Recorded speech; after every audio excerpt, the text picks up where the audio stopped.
Guys, welcome to disabilities and associated subjects. मेरा नाम है सुरभि गुप्ता और आज हम एंकिलोसिंग स्पॉन्डिलाइटिस नामक एक डिसेबिलिटी के बारे में जानेंगे। अगर आपने पहली बार हमारे चैनल पर विजिट किया है तो चैनल को सब्सक्राइब करना ना भूलें। अगर आपको वीडियो पसंद आता है तो उसको लाइक कीजिए और शेयर कीजिए। ये हमारे सोशल मीडिया हैंडल्स हैं जहाँ पर आप हमें फॉलो कर सकते हैं for more updates. Ankylosing spondylitis की अगर हम बात करते हैं तो उसको हम शॉर्ट में एएस बोलते हैं। ये एक रेयर टाइप की अर्थराइटिस है, यानी कि गठिया रोग है जो रेस्पॉन्सिबल होता है हमारी जो बैकबोन होती है, जो हमारी स्पाइन होती है, उसमें पेन के लिए और उसमें स्टिफनेस आ जाती है, यानी कि अकड़न आ जाती है। ये एक लाइफ लॉन्ग चलने वाली क्या है, कंडीशन है, जो कि आपके लोअर बैक से स्टार्ट होती है, यानी कि जो आपके निचला हिस्सा होता है रीढ़ की हड्डी का, वहाँ पे सबसे पहले दर्द होना शुरू होता है। वहाँ पे स्टिफनेस आ जाती है, अकड़न आ जाती है वहाँ पे। और ये आपके स्प्रेड हो सकता है लोअर पार्ट से, निचले भाग से लेके आपकी जो नेक होती है, आपकी गर्दन वहाँ तक। और ये आपके जॉइंट्स जो होते हैं आपकी बॉडी के, उसको डैमेज कर सकता है। इसके अलावा ये पूरी बॉडी तक को भी डैमेज कर सकता है। एंकिलोसिस की बात करें तो इसका मतलब होता है फ्यूज्ड बोन, यानी कि जो बोन्स होती है उनका आपस में जुड़ जाना।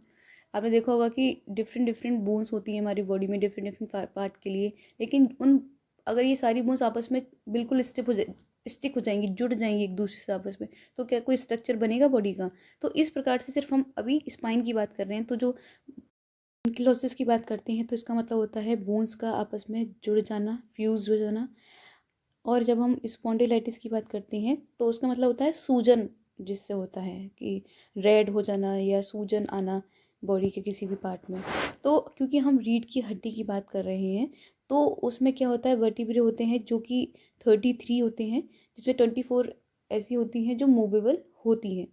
हम अगर हम पिक्चर के थ्रू देखते हैं तो जो ये हिस्सा आपको दिख रहा है, जो आपको ये वाइट पार्ट इस साइड में जो आपको वाइट जो दिख रहे हैं बोन्स, वो क्या है, वर्टिब्रे हैं, जो कि रेस्पॉन्सिबल होती है हमारे जो हमारी बैकबोन है उसको मूव करने के लिए, ताकि हम झुक सके, हम खड़े हो सके, उसके लिए रेस्पॉन्सिबल होती है। बात करें तो अभी तक एएस का कोई भी स्पेसिफिक मेडिकल ट्रीटमेंट नहीं बना है, लेकिन हम मेडिकेशन के थ्रू या एक्सरसाइज के थ्रू इसको जो पेन है, जो दर्द महसूस होता है, उसको हम कम कर सकते हैं। जिन बच्चों को हिंदी में जानने की ज़रूरत है वो इसको भी वीडियो को पॉज करके पढ़ सकते हैं, क्योंकि ये हमारे बॉडी को क्या करती है, अफेक्ट करती है। तो जो हमारी बॉडी है वो आगे की तरफ हंच फॉरवर्ड, यानी कि आगे की तरफ झुक जाती है। तो आपको पता होगा जब हम सांस लेते हैं तो इजीली सांस अंदर बाहर हो जाती है, क्योंकि हमारी जो रीढ़ की हड्डी है, जो हमारा ये बॉडी का पार्ट है, वो फ्लेक्सिबल है। लेकिन जो ये सिचुएशन है इसमें क्या होता है कि बॉडी आगे की तरफ झुक जाती है। जैसे हम इस वीडियो के थ्रू समझेंगे, नॉर्मल स्पाइन जो होता है वो कुछ इस प्रकार दिखता है। ये आपको दिख रहा होगा, यहाँ पे ये वर्टिब्रे हैं। और जो जब ये प्रॉब्लम शुरू होना स्टार्ट होती है तो जो ये हैं वो आपस में एक दूसरे के नज़दीक आने लगते हैं, और जो ये बीच वाला पार्ट होता है उसके आसपास इधर ये स्वेलिंग आना शुरू हो जाती है, रेड हो जाता है ये एरिया पूरा। और एक वक्त जब ये सीवियर लेवल पे होता है, तो क्या होता है, ये आपस में, ये आप देख रहे हैं ना, ये आपस में जुड़ जाते हैं और ये स्टिफनेस आ जाती है इसमें। हमारी जो बैकबोन है वो फ्लेक्सिबल नहीं रहती, आड़ी टेढ़ी हो जाती है, इसकी शेप चेंज हो जाती है। आप यहाँ देख सकते हैं, यहाँ पे फ्यूज़न हो चुका है, यहाँ पे आपको लिखा हुआ है इन्फ्लेमेशन, यानी कि यहाँ सूजन आ रही है, यहाँ पे रेड हो रहा है पूरा, फ्यूज़न हो चुका है। यहाँ पे ये थर्ड वाली जो पिक्चर है उसमें ये हड्डी आपस में मिल चुकी है। सिम्टम्स की अगर हम बात करते हैं तो आपके जो लोअर बैक है उसमें पेन आपको फील होगा, स्टिफनेस आपको महसूस होगी उसमें। आपके जो हिप्स हैं वहाँ पे आपको पेन होगा, क्योंकि जो सबसे पहले जो अफेक्ट करती है वो हमारे लोअर जो बैक होता है स्पाइन का, उसमें अफेक्ट करती है, वहाँ पे पेन होना शुरू होता है। फिर धीरे धीरे ये आपके नेक तक पहुँच जाती है। शोल्डर्स में आपको पेन महसूस होगा, हैंड्स में, रिब केज जो होता है, आपने देखा होगा जो हमारे लंग्स होते हैं वो एक केज में बंद होते हैं, तो वहाँ पे भी आपको दर्द महसूस होगा। थाइज़ में महसूस होगा, आपके पैरों में होगा, आपके हील में स्वेलिंग आ जाएगी, आपको वहाँ पे भी पेन फील होगा। और इस डिसेबिलिटी में आप एक जगह काफ़ी देर तक नहीं बैठ सकते हैं, आपको मूवेबल रहना है, आप लेट भी नहीं सकते एक जगह काफ़ी देर तक। जैसे कि यहाँ लिखा हुआ है pain that worse in the morning और after sitting for a long time. आप जब बहुत देर तक बैठे रहते हैं उसके बाद आपको बहुत ज़्यादा पेन होता है। और जो स्पाइन होती है वो रिजिड हो जाती है, यानी कि मूवेबल नहीं रहती है, वो एक ही जगह पे फिक्स हो जाती है। तो जो आपका जो बॉडी होता है वो आगे की तरफ झुक जाता है। आपने देखा होगा झुके हुए लोग होते हैं, उनकी जो बैकबोन होती है वो उभरी हुई होती है पीछे से, जैसे कभी कभी हम कुब्बड़ भी जिसको कहते हैं। तो टोटल बहुत ज़्यादा इतना शो नहीं होता, लेकिन वो कहीं ना कहीं आपके शरीर को झुका देती है, जिससे कि आपको सांस लेने में प्रॉब्लम होती है। क्योंकि जब बॉडी का स्ट्रक्चर सीधा सीधा है, इजीली हम सांस ले रहे हैं, जब वो मुड़ जाएगा तो आपको ब्रीथिंग करने में प्रॉब्लम होगी और जो आपकी जॉइंट्स है वहाँ पे स्वेलिंग आ जाती है। सिम्टम्स वेरी कर सकते हैं पर्सन टू पर्सन, क्योंकि जो इम्यून सिस्टम होता है वो सबका अलग अलग होता है, तो इस प्रकार जो सिम्टम्स हैं वो वेरी कर सकते हैं। समझ लेते हैं कि कहाँ कहाँ पे ये नेगेटिव इफेक्ट डालता है अपना। जैसे कि आईज़ में डालेगा, आपको प्रेशर फील होगा, आपकी आई जो होगी वो रेड हो जाएंगी और सेंसिटिव हो जाएंगी लाइट के प्रति। अगर बहुत ज़्यादा ब्राइट लाइट आपको दिखाई जाएगी तो आपको पेन फील होगा। उसके बाद आपको दिखना थोड़ा ब्लर आपको दिखने लगेगा। जॉ को अफेक्ट करता है, पेन होने लगता है। नेक तो मैंने आपको पहले ही बताया कि लोअर बैक स्पाइन से आपके नेक तक पेन महसूस होता है। रिब केस मैंने आपको बताया, तो लंग्स में भी आपको प्रॉब्लम होगी, क्योंकि लंग्स में प्रॉब्लम है तो आपको सांस लेने में प्रॉब्लम होगी। हार्ट प्रॉब्लम इसमें हो सकती है। उसके बाद स्पाइन में फ्लेक्सिबिलिटी खत्म हो जाती है, क्योंकि जो बोन्स होती हैं वो आपस में फ्यूज हो जाती हैं, जुड़ जाती हैं। तो फ्लेक्सिबिलिटी क्यों है? क्योंकि वो जुड़ी हुई नहीं है और बीच में एक पोर्शन है जिसकी वजह से वो फ्लेक्सिबल हैं। लेकिन जब वो पोर्शन ही खत्म हो गया, आपस में हड्डियां जुड़ गई, तो रिजिडनेस आ जाती है। हड्डी जो होती है हमारी रीढ़ की वो फ्लेक्सिबल नहीं रहती है, वो फिक्स हो जाती है एक तरीके से। इसके बाद अगर इस तरीके की डिसेबिलिटी होती है तो किस किस तरीके के कॉम्प्लिकेशंस आ सकते हैं, क्योंकि ये हमारे पेन के लिए रेस्पॉन्सिबल होता है। ये सूजन ले आता है हमारी बॉडी में, जिससे कि हमारी स्पाइन जो होती है, क्योंकि स्पाइन में भी ये स्पाइन के लिए ही प्रॉब्लमेटिक है, जो उसको रिजिड बना देता है, मूवेबल नहीं रहने देता।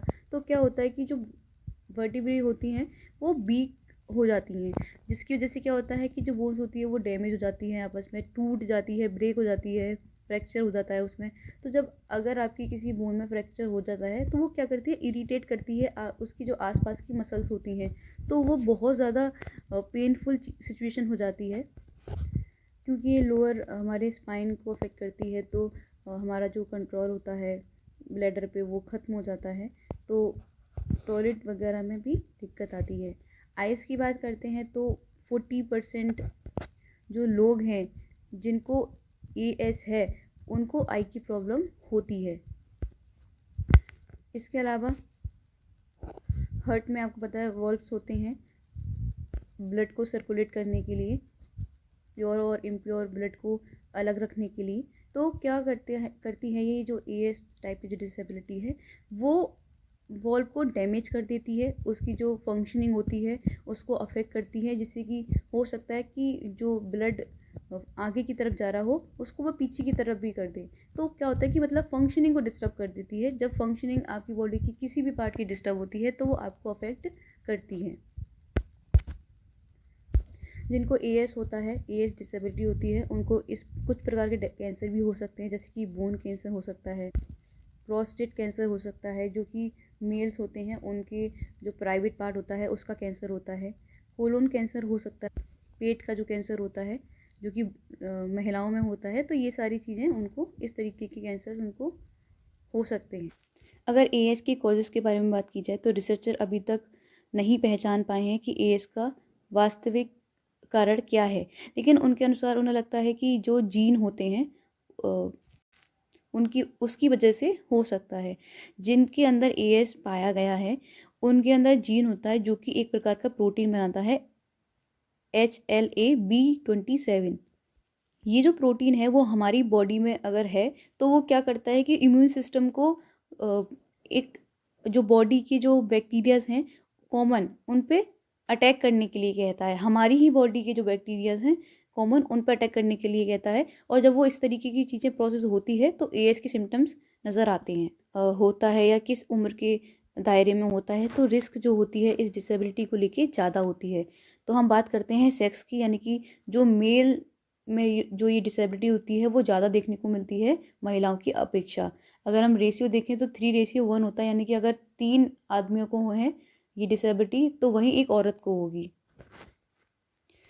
जो मेल होते हैं उनमें ये बहुत जल्दी देखने को मिलती है और बहुत ज़्यादा दर्द देने वाली होती है, जबकि महिलाओं में ये बहुत माइल्ड लेवल की होती है। अगर एज की बात करें तो ये 18 से पहले हो जाती है, अधिकतर देखा जाता है। और अगर एक रेंज देखी जाए तो 18 से 30 के बीच में होती है। अगर ये 18 से पहले होती है तो बहुत ज़्यादा वर्स्ट सिचुएशन आ जाती है। अगर डायग्नोसिस की बात करें तो ये जनरल पेन, ये बैक पेन आपको शो कराएगा। अगर इजी वर्ड में कहें तो डायग्नोस करना काफ़ी मुश्किल होता है। मान लीजिए अगर एक्सरे के थ्रू आपके देखा भी गया कि आपको एएस की सिम्टम्स हैं, तो अगर इस समय आपको एक्सरे में शो हो रहे हैं कि इस तरीके से आपकी बोन्स फ्यूज कर रही हैं, तो इसका मतलब है कि 8-10 साल पहले ही वो आपकी बॉडी में आ चुका है, यानी कि 8 से 10 साल बाद हम उसको रिकॉग्नाइज कर सकते हैं। तो काफ़ी मुश्किल होता है और जो मेल होते हैं उनमें ये ज़्यादा अफेक्ट करता है, उनके अंदर ज़्यादा पाया जाता है। डॉक्टर, क्योंकि कोई स्पेसिफिक टेस्ट नहीं बना है, तो डॉक्टर फिजिकल एग्जाम करके, आपका ब्लड टेस्ट करके, सिम्टम्स के बेसिस पे इसको रिकॉग्नाइज कर सकता है। ट्रीटमेंट की बात करें तो क्योंकि मैंने कहा कि कोई भी मेडिकल ट्रीटमेंट स्पेसिफिक्स के लिए नहीं बना, लेकिन कॉमन चीज़ है जिसके द्वारा हम इसको, जो इसमें पेन होता है उसको कम कर सकते हैं, जैसे कि एक्सरसाइज के थ्रू, फिज़िकल थेरेपी के थ्रू हम जो होने वाला पेन है और जो इसको हम प्रिवेंट कर सकते हैं और ज़्यादा सीवियर होने से हम इसको रोक सकते हैं। अगर आप एक्सरसाइज करते हैं तो आप इजीली बिना मेडिसिन लिए भी इसके पेन पर कंट्रोल कर सकते हैं। फिज़िकल थेरेपी में आपको प्रैक्टिस कराई जाती है अच्छे तरीके से, जो आपका आसन होता है, किस तरीके से आपको रहना चाहिए, बैठना चाहिए, ये सारी चीज़ें सिखाई जाती हैं। और आपको ये भी सिखाया जाता है कि कैसे जो टाइट मसल्स हैं उनको स्ट्रेच करना है, उनको कैसे उनको मूवेबल बनाना है, और जो आपकी स्पाइन है उसको कैसे स्टेबल रखना है। इसके अलावा और भी टेक्निक्स हैं जो फिज़िकल थेरेपी में यूज़ की जाती हैं आपकी जो स्पाइन है उसके पेन को कम करने की। आप इस सबको घर पर भी कर सकते हैं, लेकिन क्योंकि फ़िज़िकल थेरेपी है तो अधिकतर लोग इसको प्रोफेशनल जो होते हैं, फ़िज़िकल थेरेपिस्ट जो होते हैं, उनके साथ करना ही पसंद करते हैं और उनको रिलैक्स फ़ील होता है।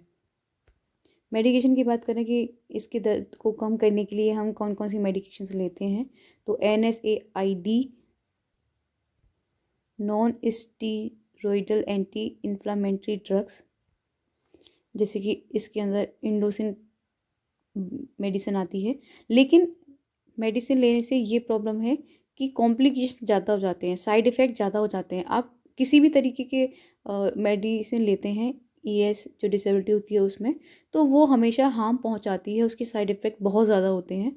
तो इससे अच्छा है कि हम जो एक्सरसाइज है, जो फिज़िकल थेरेपी है, उसके थ्रू ही इसको सही करने की या फिर इसको प्रिवेंट करने की कोशिश करें। इसके अलावा होम रेमेडीज़ क्या क्या हैं जो हम कर सकते हैं इसके पेन जो है उसको वर्स ना होने दें उसके लिए, तो हमें एक्सरसाइज करनी चाहिए रोज़, कुछ देर के लिए ही करें लेकिन हमें करनी चाहिए। हमारा जो वेट है वो हेल्थी होना चाहिए, ताकि हमारी जो मसल्स हैं उन पे स्ट्रेस ना पड़े। हमारी डाइट है वो ओमेगा 3 लेस होनी चाहिए, ताकि हमारी बोन्स में बहुत ज़्यादा प्रॉब्लम या स्ट्रेस ना आए। हमें स्मोकिंग नहीं करनी चाहिए, क्योंकि जिनके अंदर ये चीज़ है, ये डिसेबिलिटी है, और अगर वो स्मोकिंग वगैरह करते हैं या भी किसी प्रकार का भी सेवन करते हैं जो हार्मफुल होता है बॉडी के लिए, तो ये सिचुएशन बहुत ज़्यादा वर्स हो जाएगी, क्योंकि ये लाइफ टाइम चलने वाली एक डिसेबिलिटी है। इसकी कोई भी क्योर नहीं है, मेडिकल कोई भी ट्रीटमेंट अभी तक नहीं है। तो जो सिचुएशन है वो बहुत ज़्यादा ख़राब हो जाएगी जब वो इंसान बूढ़ा होगा या फिर अपनी ओल्ड एज में आएगा। मैनेज करें अपने स्ट्रेस को काउंसलिंग के थ्रू, मेडिकेशन के थ्रू, मेडिटेशन के थ्रू, योगा के थ्रू। जो आपकी स्टिफ जॉइंट्स हैं, जो बहुत ज़्यादा मूवेबल नहीं हैं, आप वहाँ पे सिकाई करें, है ना। और आपकी जो टाइट मसल्स हैं, जो स्टिफ जॉइंट्स हैं, वहाँ पे आप क्या करें, सिकाई करें वहाँ पे, ताकि वो चीज़ थोड़ी सी फ्लेक्सिबल होने की कोशिश में हो। तो इसी के साथ इस वीडियो को ख़त्म करते हैं।